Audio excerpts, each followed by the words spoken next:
Welcome back to the Youth Academy Road to Glory here in the Championship for our 4th season.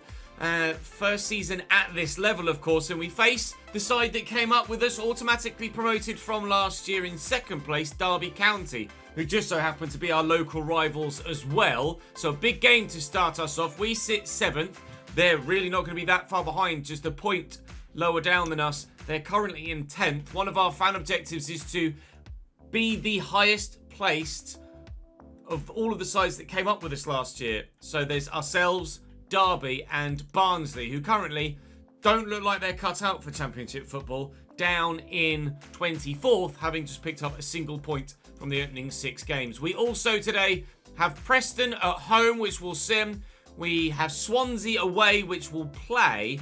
And then there was also one other, my brain has died, and that was Sheffield Wednesday away as well. So we'll sim the home game, play the away games and our local derby, and hopefully come out on top and potentially push ourselves into those playoff positions. With regards to the questions and the feedback from the last episode, you guys were kind of pretty keen on the signing of Filip Novak. However, I have since found out by having a look at his birthday that he is a Marek Hamšík regen. Now, I did say I wasn't planning on signing any big name regens like the Messis and Modric's and Benzema's, etc. I'm not sure whether to have a default rule to say no regens at all and say no to Novak, and then that way there's no line where you're like, is that player's regen going to be too good or are they not going to be too good? Where's the cut-off for regens we can sign, regens we can't sign?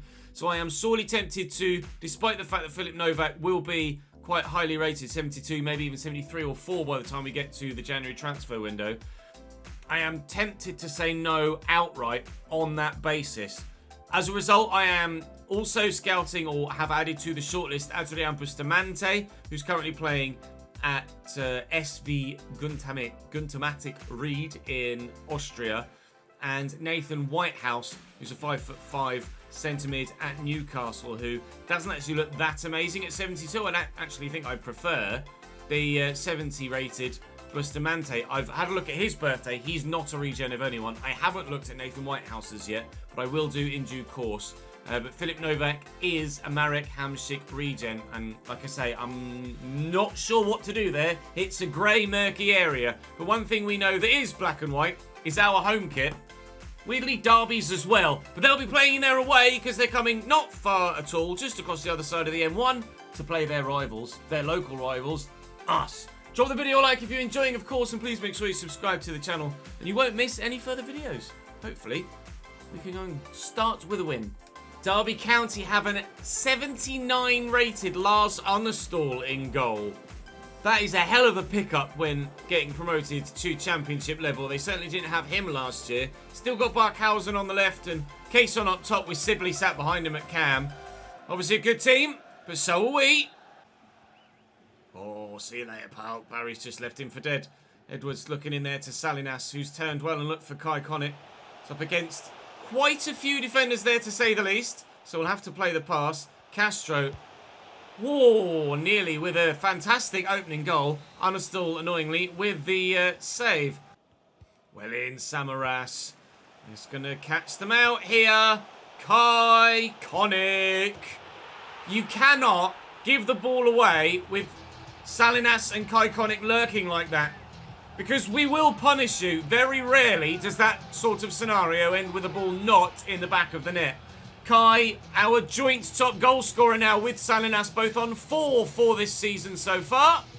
Slammed home on his favoured left side. He's still the man. Thompson just evades the foot of the defender. And now they're coming forward with promise, but that promise is wasted by Robin Cason. That is not a good effort, unfortunately, for Derby. Their only chance of the game so far. And it was pretty poor, to say the least. Certainly not giving the impression that they're a side that could challenge for the playoffs this season. Although they have had a good start, and they do have a great team. They certainly should have gotten promoted last year and did. They probably should have gotten promoted this year in real life, but managed to fall out of the playoffs on the final day. I expect them to be there or thereabouts with ourselves this season in the Championship IRL. No, not RL. Virtually. And we'll see if they can put something better together. But still, Robin Cason is being pretty wasteful. It's Fury. And in there nicely to Robin Cason, trying to find an equaliser before half-time. Barkhausen somehow bundles his way past one challenge and past another. And Robin Cason does get another effort in on goal. As we try and scramble it clear, we will do. But nervy at the end of the half there, unfortunately. But thankfully, we have kept it out. We are missing one of our centre-backs through international duty. And Gibbons is now in. Oh, look at the space for Salinas here. So it's criminal by Derby. I'll just lift that. I tried to get just enough on it to get it over the keeper, but just little on it so that it'd dip again. Not even close. I wanted a deft little loft. He's got his pitching wedge out there. Free kick for Derby with just a few minutes to go. Cleared away by Scott. Drops to Aduro and Sterner. Oh, lovely ball through the gap. And a snatched at chance by Barkhausen. Ensures that Derby still, despite numerous chances in this game, don't have an equaliser. We've not been great going forward since the goal. And it's been all Derby, really. In there for the chance of an equaliser. We will try and get this in towards Kai at the back post. Put quite a bit of power on. I didn't realise actually it was Salinas taking it. And, oh! Mitch Bakker gets in there with the header. And Lars Onnestal with a brilliant reaction save to deny us a second and definitely all 3 points. Can Mitch try again? He can, but he'll fail, unfortunately. 4 minutes added here in this game. And you can tell by the noise from the fans that the crowd really don't agree there. There haven't been that many substitutions in the game, and why 4 minutes have been added on, I'm not sure. You can hear the whistles now from the fans. Certainly the home crowd don't expect 4 minutes to be added on, but can we utilise all 4 of those minutes and go and grab another goal? Trying to spin with Kennedy, can't do it, but we have wasted enough time, they can't even keep it on the pitch. 1-0 in the derby, against the derby. And we will take 3 points, and that might just put us back into a playoff position as we push forward to a game against Sheffield Wednesday. Again, as with almost every single game this season, the chance creation and possession, pretty much neck and neck. We are matching teams that we're playing against at this level. And so far, everything's going for us. There will, I'm sure, this season be a stage where things start to go against us in that sort of scenario. A loan bid for Gibbons that I'm going to reject for now. And one thing to point out to you as well, I meant to do in the intro and I forgot. Cristobal Acuna has agreed a loan move to the club. Short term, will join us in January for 6 months. He's not amazing, but he is decent for depth. And you can see here he is, 66 rated, 19 years of age. He's obviously not on the level of the players that we also have on our shortlist. But when I was looking for just depth, he made a decent case for himself. Although looking to replace Castro in the starting lineup, certainly I think Bustamante is my preferred option, even over the higher rated Philip Novak. We do have some youth scout reports. Craig Murphy now back and available for football after international duty with Northern Ireland. There is nothing there to rant and rave about in Austria at all. Really at all. How about in the Netherlands then? Maybe a change of position. 81 to 94, Lucas Meyer. Hello, mate. How are you? Lucas Meyer, however. Okay. He's not spectacular, but that potential window of 81 to 94, in fact, he's come through with 5-star skills as well. He's certainly going to have to give him the chance. We'll put a development plan on him, and we'll see if we can get him growing as quickly as possible. Here at Hillsborough, Sheffield Wednesday have an impressive team. We are certainly coming up against a calibre of team that we weren't seeing regularly, even at the top end of League One. Ferreira 75 rated, Folan on the left-hand side 74. All of their midfield 70 and frontline 72 or 73. We're evenly matched with a number of sides this season, whilst last year we obviously were significantly better than the majority of other teams around us. Making a couple of changes to the lineup, as I'm trying to not just play the same 11 every single week. So Logan Brown comes in for Salinas. See, Ferreira's moved to left back and McMillan brought in at right back, and Lavery in for Samaras on this occasion. We'll see if some fringe players can still impact the side and hopefully grow as well. I want to try and get some growth out of the majority of the squad, not just those 11 players. Jesus Christ, everyone's falling over everyone else. Not just the 11. It's perhaps either foolish or a risk to rotate against a side as strong as Sheffield Wednesday. Oh my God. But if they end up going down to 10 men early doors, and that will certainly help. That was a disgusting challenge on McMillan. He's got through him at the knees, but gets away with just a yellow there for Mayo. Oh my God. Can we score immediately? No. Oh, maybe. Castro's won that back, and Kai is there. Ah, he's held the ball away from one, but kicked it straight to another. Oh, as they keep giving me the ball back as well. Logan Brown from the edge of the box. Not to be. Oh, it's a nice ball into Badgie. Good block by Murphy, though, back from international duty, doing his job. Rowie on the far side. And, oh my Jesus Christ, what a header. And the keeper's thankfully recovered. Beaten there, Ruben Richardson. And if it weren't for, I think it was Ferreira on the line, that would have been 1-0 Wednesday. What a header from the corner. Dominant in the air. And Wednesday, the better team so far. To be fair, we had to rely on a mistake from Derby to allow us in for a goal in the last game. And Wednesday don't look likely of making one here themselves. Although they have left some space for Kaikonic, who's then found Logan Brown. But for Mayo, who questionably shouldn't be on the pitch after that early tackle. As a result, not many red shirts back now. Ping and a half. Not ping and a half. That's 4 pings in one. Deli Bashiru. If his first touch is better, as we get the goal line decision system check from the effort in the first half, Deli Bashiru brings that down slightly better and gets it to settle on the floor. He probably stands a better chance of tucking that home. As it happens, the volley still wasn't bad.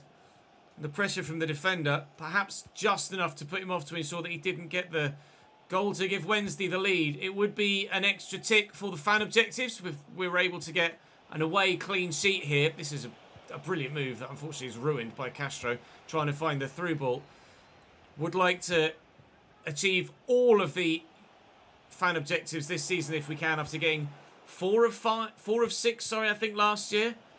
Lawrence arriving well here and delivered. Oh, it won't reach Kai. It will reach Lawrence. It won't find the back of the net. Lawrence and Brown. Edwards. Brown is here. Castro's going. Castro! Hiller with the save. Evaristo Castro can't find the way through to give us the first goal of the game. Can we get up for that? We can. Lavery wins it, but doesn't direct it well enough. Teddy Bashiru. I shouldn't have committed there. It's my fault. It's a lovely turn by Badgie. He's ruined the chance with a scoop of a finish. It seems that nobody wants to score today. Everybody is spooning their shots well high and wide. We've had opportunities ourselves. They've had a couple now as well. But it just won't go in the back of the net for anyone. It's a lovely take by Rodri Lawrence. It's a good challenge by Fowler though as well. And I think changes might be in order. And Salinas off the bench going to try and have the impact here then. Samaras doing the same. And his first touch on the ball in the game all told is to give the ball away. And then he runs into a teammate. Deli Bashiru around the corner. Badgie just cannot shoot on that left foot, can he? I presume, judging by the quality of his finishing in this game, that he's right-footed. If he's left-footed, then he's really in the wrong career, because he's certainly not a striker on today's evidence. If they had someone up top that could finish, they'd have been long gone in this game. But Richardson holds on again, and continually, no goal for the home side. Time and time again, they've pushed forward. Edwards just rides that challenge. There's a bit of space here for Brown. It's not long to come off, actually. Edwards. It's Castro. No, it's not. It's Samaras who came on for Castro, and he can't score either. Similar chances for both players that have played in that position in this game, and neither can score. It's going to come back to Rodri Lawrence here. Edwards is on the edge of the box calling for it, so I tried to find. Bugger. Murphy gets it to Edwards. Here's Samaras and Salinas, who spins well on his left. Samaras just didn't feel confident in getting away from the defender with Salinas. Felt like the pass was the better option. And I fluffed it. And now they might be in the last minute. Mertens. Backer does brilliantly down the line. into the path of Fleming, who's gotten away from his man here, the young man.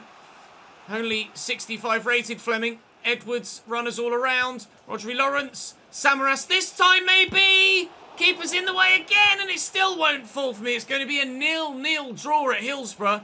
Both teams have had excellent chances to win this game.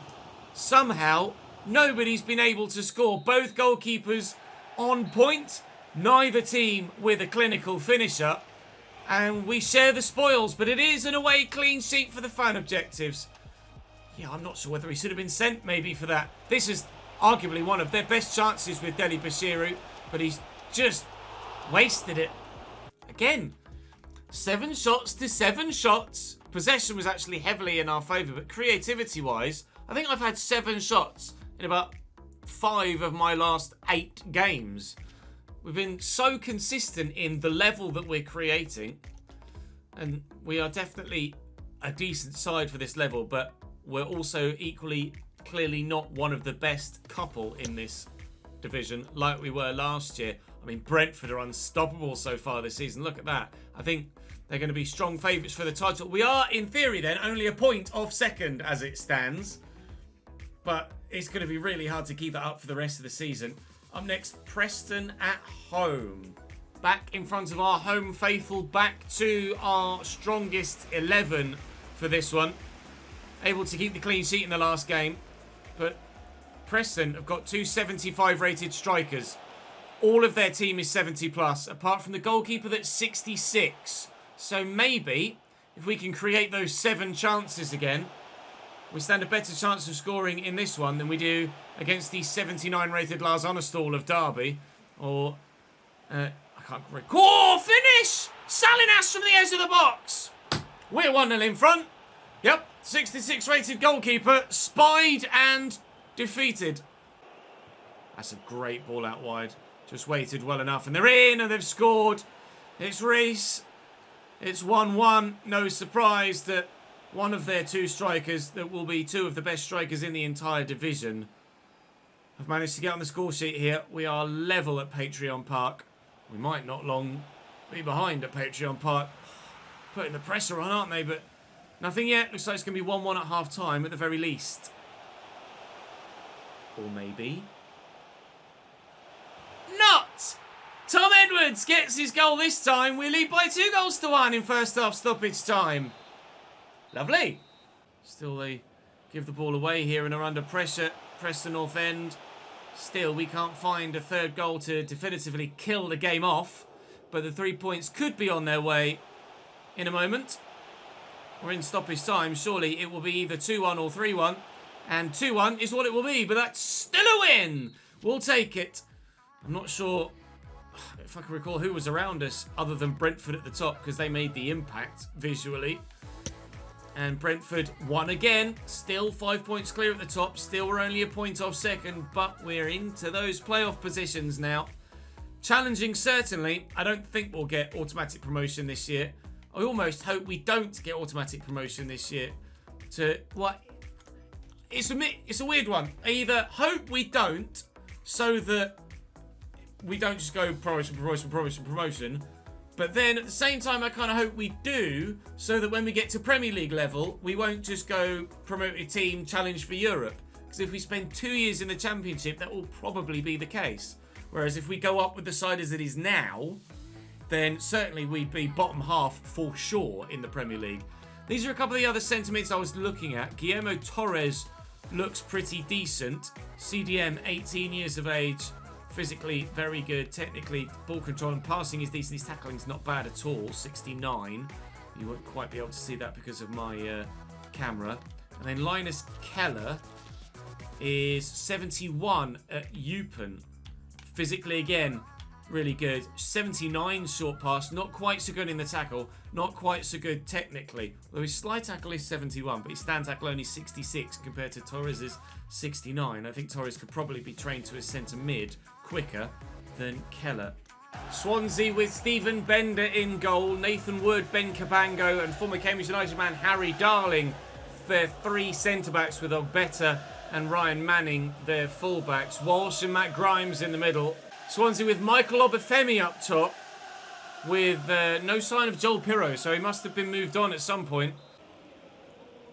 Starting off on the front foot here, Swansea. He's got some pace in those legs, Cooper, and an accurate cross as well. Samaras rises really well to get there. Brown will get this out to Kennedy.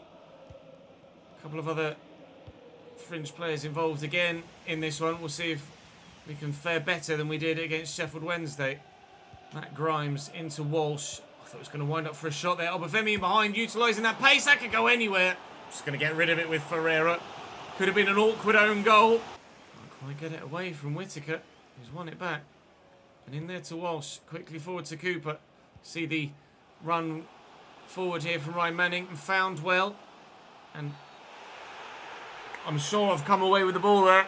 I am sure I've come away with the ball there. We'll have a look at a replay. It's going to be close. Manning gets forwards here. I come across. Do I get to the ball first? It's so difficult to tell her as he reaches in from that previous camera angle. No, he doesn't quite get there with the first lunge. But does he actually catch the man as well? I don't think so. They just kind of have a coming together. I think as his foot goes through the ball, his right foot goes through the ball, I think that's where it's registered a foul. Because I've caught the man and it's not registered my first touch until there. Oh, it's an awkward one. But they will get the penalty. And Michael Obafemi with the opportunity to give Swansea City the lead. Which he does. There goes another away clean sheet then. Kennedy to Salinas. Wow. What a challenge by Harry Darling. Morgan Whittaker gets away from the man in the middle and has Ogbeta down the line to call upon. That's a really tasty ball in. Obafemi does win the header. And still no second Swansea goal. Oh, we're on the back foot here. I haven't had the chance to even get in their half yet, I don't think. Swansea all over me like a rash. Nice ball by Knox. Ferreira trying to nod it inside to Castro. Working hard to try and keep the ball here, but just can't do it. And Obafemi's going to have the pace to get away here. Just like Sheffield Wednesday. When he gets in behind our defensive line. Fluffs his lines. They could be 2 to the good here. Certainly with that chance. If not any of the others they've had this game so far. But they might, if Castro can find the right ball to Salinas, end up going in at the half. Level was the word I wanted to say next. I don't have the opportunity. Salinas can't find that corner. Edwards begging for it down the wing. Get it to him. And Logan Brown. Edwards could go again. Maybe Logan Brown, actually. And then draw Ogbeta towards me so then Tom Edwards can get in behind. I've got Salinas in the middle. I've also got Logan Brown just waiting here on the edge of the box to try and be found to get that equaliser. It's not the best of clearances, and we could still recycle possession here. Edwards finds Logan Brown, who spins well. Logan Brown, what a challenge from the defender. That's the difference. No controversial penalty call in the second half here. Quite obvious to see who won the tackle on this occasion. Ogbeta bumped off it. And Matt Grimes, Obafemi was waiting, but Bakker intercepts. There's really not long left in the game now. We need to get it forward. We need to commit bodies. Ferreira. Rodri Lawrence off the bench. Through the gap there is Clark. He's going to wrong foot the defender here with some good movement. Swansea fans still in strong voice here, expectant of the 3 points to come their way. Find Rodri. He's going to keep it. The Welshman back in his home nation, trying to force the issue here in the last stages. Seconds left. Just seconds. An equaliser would be explosive now. Castro. It's Kai that could be underneath it. It's Clark that will find it here. And Edwards. Oh, brilliant save. Edwards also in his home nation back in Wales. And this equalising goal would be totally undeserved if we get it. And I don't think we're going to get it. We'll try once more. Edwards. It could be Samaras. Castro needs to keep it alive. He can't. Swansea will win. And we taste defeat once more in the Championship. We can't seem to go undefeated for a whole month at the minute. And as a result, we're not going to be challenging consistently for that automatic promotion spot in second, as it looks like Brentford might run away with the title. Only 2 chances created on that occasion, and that's the difference. If we can be creative, we stand a good chance of avoiding defeat at the very least. But if teams can stifle our offensive play, then defensively we are there for the taking. We're still in the playoffs in 6th, thankfully, although now a full 4 points away from West Brom in 2nd. Brentford do taste defeat on that particular match day. They've lost for the first time this season. Maybe they aren't quite so invincible as we thought they were. We're having a decent season still, though. Can't complain, really, can I, having come up from League One last season. But defeat again. We picked up 3 in the month of August, and we didn't come through pre-season without defeat either. Maybe October will be the next opportunity to go undefeated. However, there are some difficult games in there. We'll wait and see what happens, but for now, I have to be happy with how the season is progressing. But with Hull to come, and 5th place Stoke, and 8th place Norwich in tomorrow's episode, there are some promotion rivals to be played, and probably some games to be lost once more. That's all for today, though. Hopefully you guys are enjoying. Do drop the video a like if you have. Make sure you subscribe to the channel, and I shall see you back here again for more then tomorrow.